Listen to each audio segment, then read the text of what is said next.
All information contained in this podcast is general in nature and does not consider your individual circumstances. You should consider the appropriateness of this information with regards to your individual objectives, financial situation, and needs.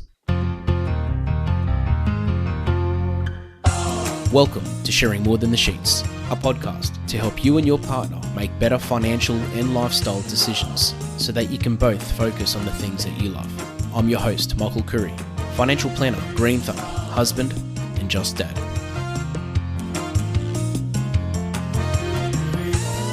This episode is part of a health series where I invite experts from the health industry to come and talk about things that we should all be aware of and most likely do ourselves.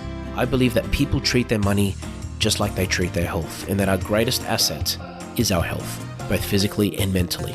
I hope you get something out of it and share the episode with any friends or family that may benefit.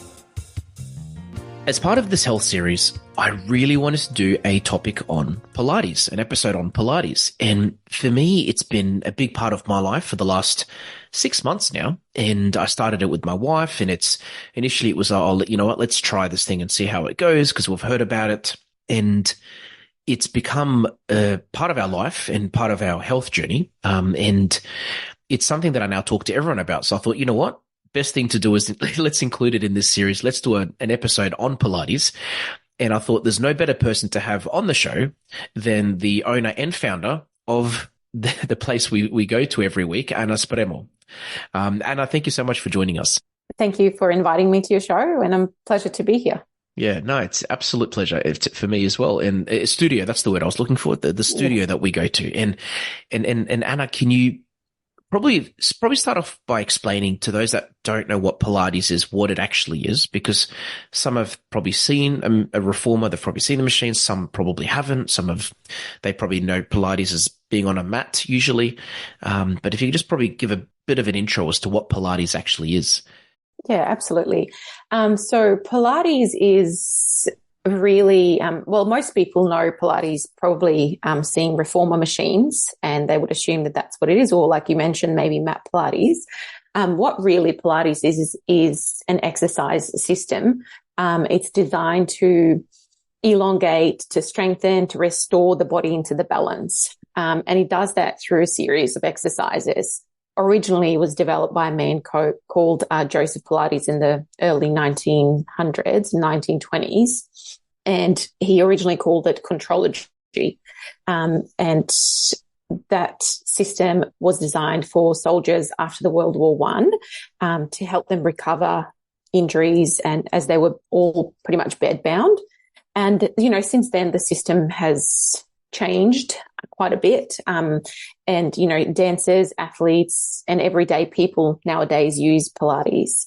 So, like mentioned before, it's really designed to balance out the body through, increasing core strength, stability, flexibility in the body, and just overall muscle balance. It helps balance muscles that are underused and also those that are overused as well. And can you sort of maybe expand on that actually? Because the benefits, you're right, it's not just muscular, for example, or it's not, a lot of people assume that it's just inner core as well. Yeah, can you maybe absolutely expand on some of the benefits of Pilates? Because I used to see, when I used to think of Pilates at one stage, it was those that have had injuries and want to recover. And then then it moved on to, people that are just young and fit that just want to be more young and fit. And, and then now it's like sort of like after going to the studio for 6 months, I see all different ages, all different types of people in there.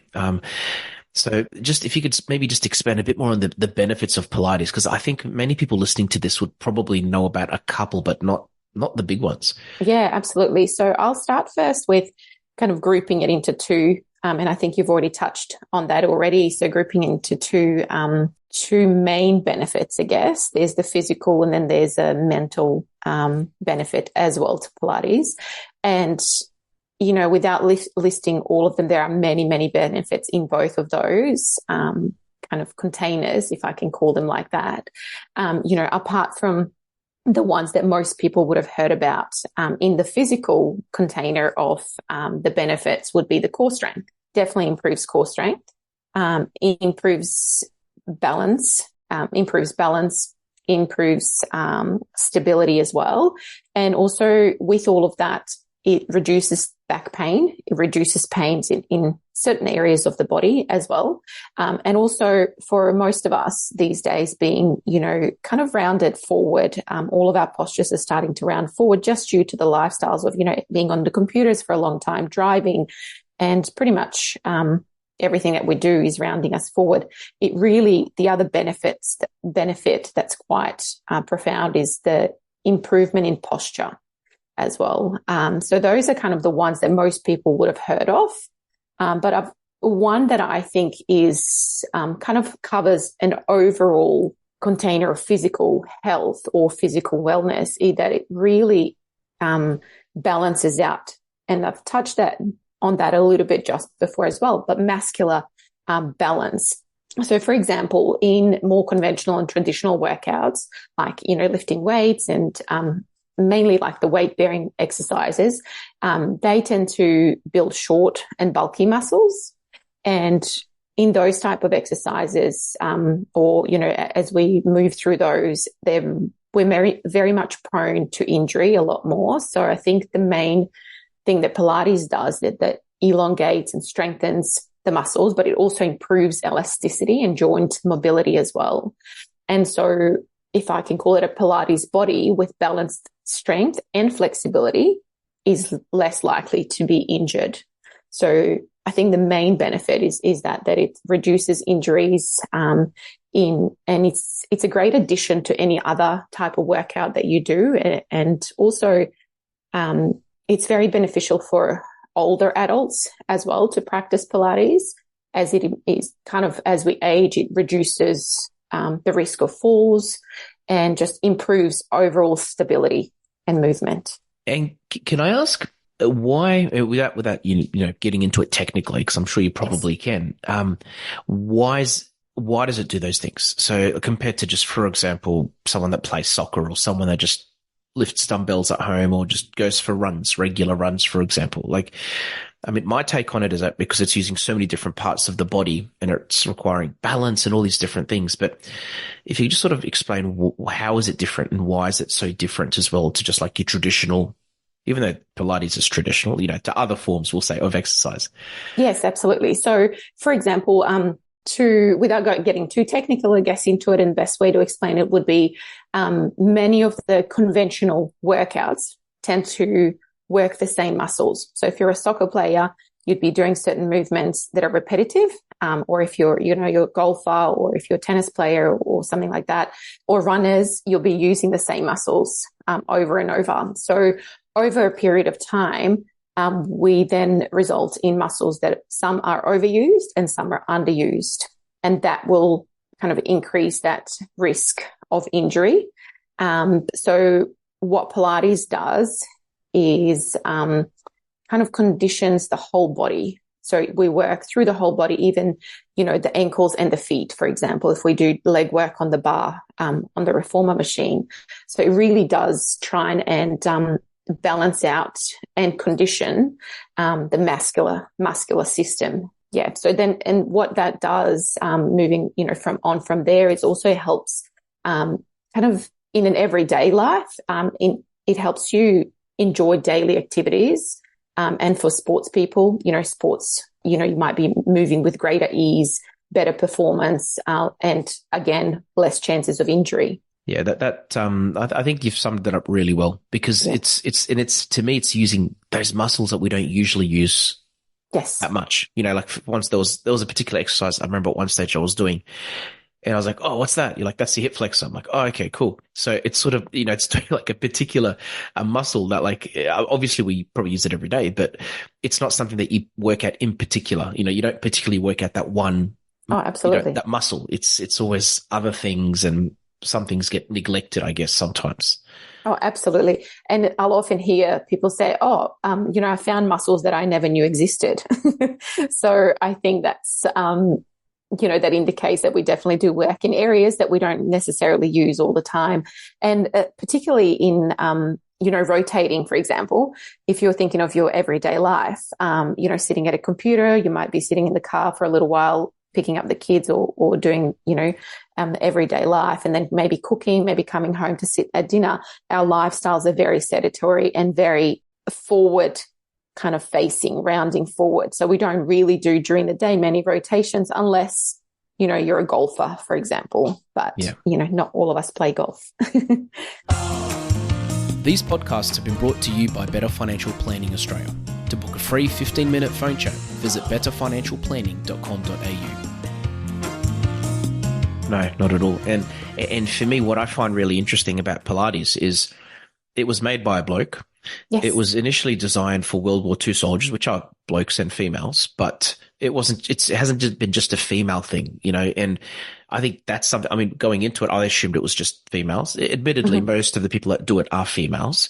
But it's really for everyone. And did you get that a fair bit? Do you get a few people that sort of look at the studio and they see a bloke or two and they're like, oh, I thought it was just women, Yes. All the time. There is this preconception that Pilates is one, easy, and two, it's just for females. And a lot of times I do we do actually have at the studio an increase in men, and majority of them, like yourself, come with their wife. So the wife might start first, try it, and then they'll go home and say how, good they feel about it. And then the husband will come along as well. So I think that's been a great increase probably in the last 6 months for my studio in particular. I've seen an increase in men, but like you said, Pilates is for everybody. And that's a really big thing that I encourage and use in my language as well. It's, in the class as well. So even though, there's majority of women, men greatly benefit from the workouts. And we now see an increase in athletes,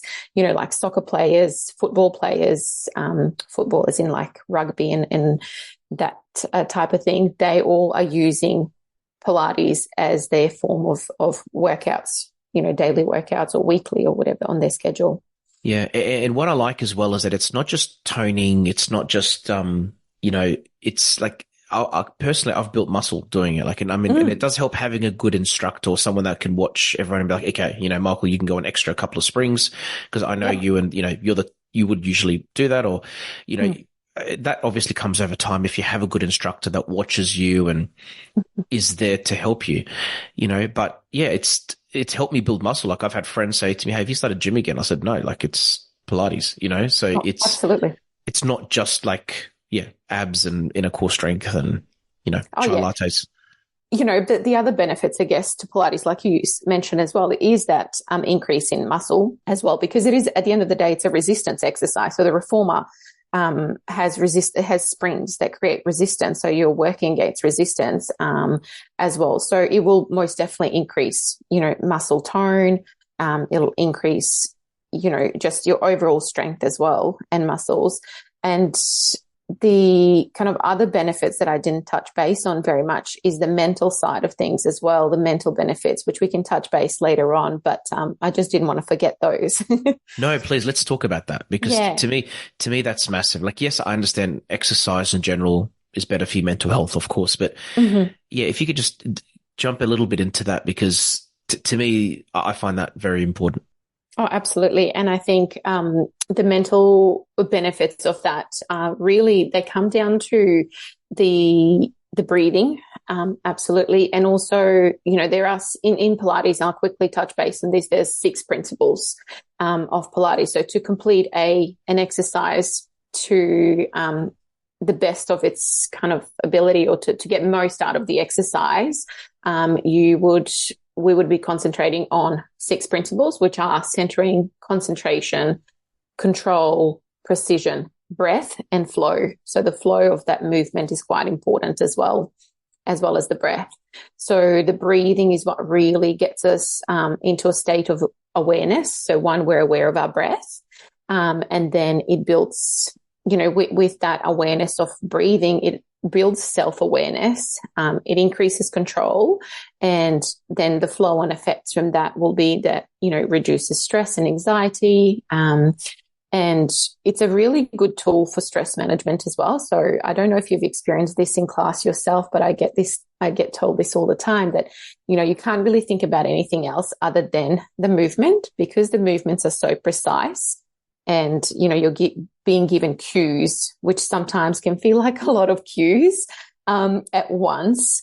you kind of don't have anything, you can't really think about anything else other than what you're doing. So, brings you into a state of mindfulness. I agree with that. And also to me, I think a big part of it is the breathing. That in itself is good for mental health. And because Pilates focuses so much on breathing, I feel that's part of it. And also the one that, and also the fact that if you've joined up to a Pilates studio, you're paying for it, you're booking yourself in for classes, which means you have to go because you're paying for it and you've committed and it's in your diary and it becomes that regular thing that you do compared to saying, oh, I'll just run at home. And then there's no real commitment. There's no real tie down. You don't usually schedule a run in your diary, which is a good idea if you do want to do that. But people don't schedule those things. So a week or two may tend to pass and they haven't done any exercise. Whereas at least with Pilates, what I like is it's a class, you book it in, it's consistent as long as you book it in consistently and it's there.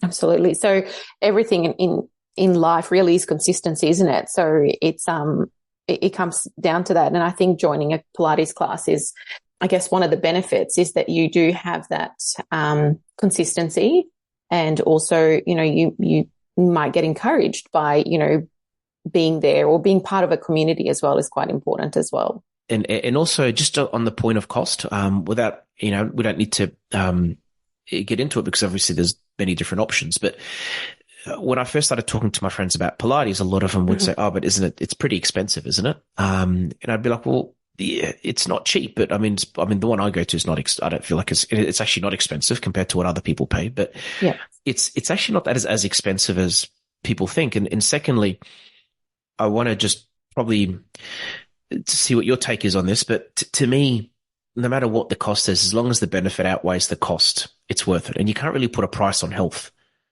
Absolutely. I am a big believer in I 100% agree that we can't really put a cost on our health, especially, and I don't want to make this sound wrong at all, but especially as we age, there's a preconception that, we are aging, so we should have these certain, we should have a hip pain or a knee pain or these pains.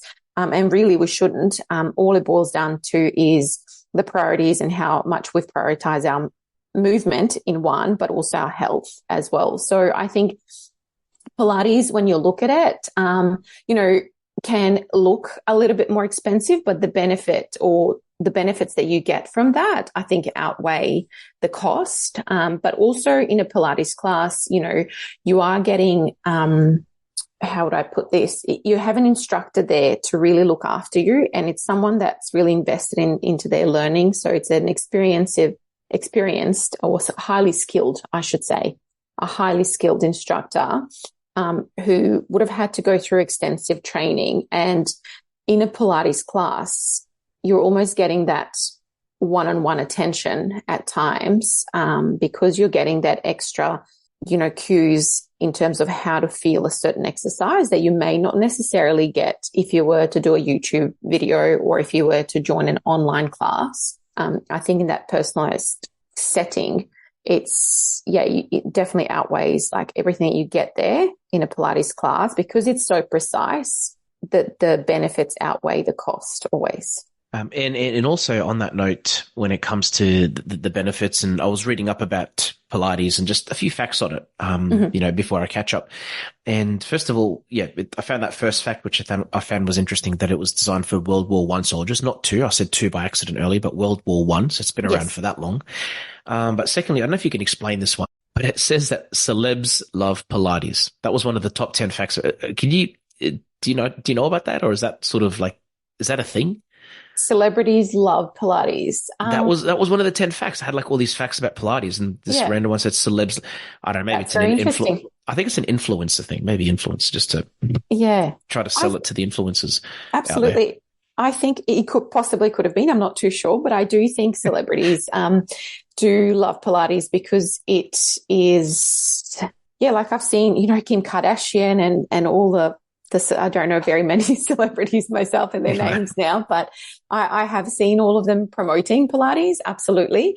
But my big belief is that Pilates is really for everybody. And it's a longevity thing. It really keeps you healthy for a long period of time. So you can be, 20 and do Pilates and get great benefits. Well, you might be 80. I've had actually a client who was in her 80s and she practiced Pilates with me for about a year.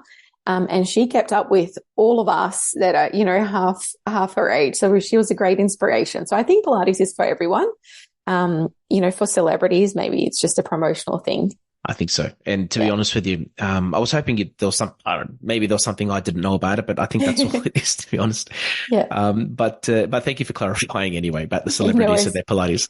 And Anna, if I want to ask if anybody wants to get in contact with you, or to find more about the studio, what would be the best way for them to do that? Yeah, the best way would be to go to our website. So the website is www.omwellness.com.au. They can go over to our Instagram and Facebook page as well, which I can, it's OM Wellness. If you just type in OM Wellness Brisbane, it'll come up on Instagram and Facebook. And then also personally, my Instagram page is Ana Spremo _, and they can get in touch with me as well. Perfect. And I'll add some of those links to the description of this episode as well. Okay, sounds good. Yeah. So lastly, Anna, I'd like to finish off with a dad joke. Sounds good. And I think this one's pretty good, actually. It's but when I first found out about Pilates, I got really excited. But when I went there, I was upset because I found out that there were no pies and no lattes. Everyone expects pies and lattes at Pilates, right? Pies and lattes. Yeah. That was a pretty good one. It was a clever one. So. It was a good one. It was good. Yeah, that's good. I like that. Yeah. But Anna, again, thank you so much for your time. Really, really appreciate it. And I hope people, my friends and clients I keep talking to about Pilates will try it after listening to this. And secondly, those that I haven't spoken to that listen to the show that may have heard about it, give it a chance and a shot, so that you can do better and feel better as well, which is what we're all about.